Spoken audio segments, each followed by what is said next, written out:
but being friendly and being a friend, I think, are two different things. I think there are many whites who act friendly toward Negroes. A fox acts friendly toward the lamb.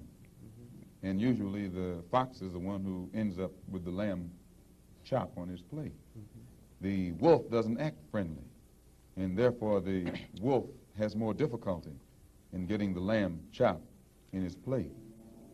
I'd like to point out, though, that... And I say that because it is usually if you study the structure of the Negro community, economically, politically, civically, psychologically, and otherwise, it's controlled by the white liberal, who usually poses as the friend of the Negro, who actually differs from the white conservative in the same way that the fox differs from the wolf. Their appetite is the same. Their motives are the same. It's only their mannerisms and methods that differ. I would agree that no doubt there have been a large number of whites who have posed as liberals and as friends of the Negro and who have time and again betrayed the Negro. On the other hand, I think one could point to a large number of whites who have struggled for civil rights, for equality, and have got little or nothing out of it, other than quite a few bruises. Give me an example. Well, the large number of white students who have gone into the South, for example, working for SNCC and other organizations. Not working for SNCC or other organizations, but working for the white political machines who benefit by the voting efforts of Negroes. Okay. I'll be more specific. I would cite Herbert Hill, for example, as a kind of person who has championed Negro job rights, for example, in New York City and elsewhere. He has fought the political machine. First time I met Herbert Hill personally was when they were picketing to stop the working on the Harlem Hospital in Harlem. Negroes for 10 years had to fight the city to get an annex built on the Harlem Hospital. Because in Harlem we need a hospital more so than anything else. Our people are sick. Plus we do a lot of cutting and shooting of each other, though we profess to be nonviolent. And Herbert Hill brought his forces out and stopped the working on that site. This is the first time I ever saw him. Then when work was brought to a halt on a hospital in Harlem, the same Negroes tried to stop the work at the Downstate Medical Center in Brooklyn, which is predominantly white. They were out there for 3 months during the summer. Couldn't stop anything. And I never saw Herbert Hill out there one time.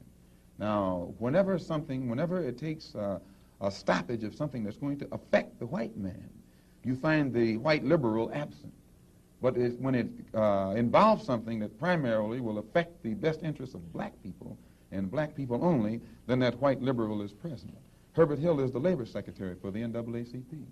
And if he was interested in black people, he would prepare a black man with the type of knowledge and understanding of the labor troubles involving black people that would enable a black man to sit in the same position as Secretary of Labor or Labor Secretary in the NAACP. I'm suspicious of whites who join Negroes and always have to be in the lead, who always have to be the head, who always have to be at the top in Negro organizations.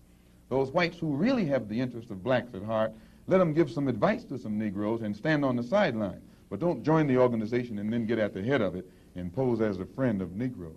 Well, I would defend his sincerity and his commitment.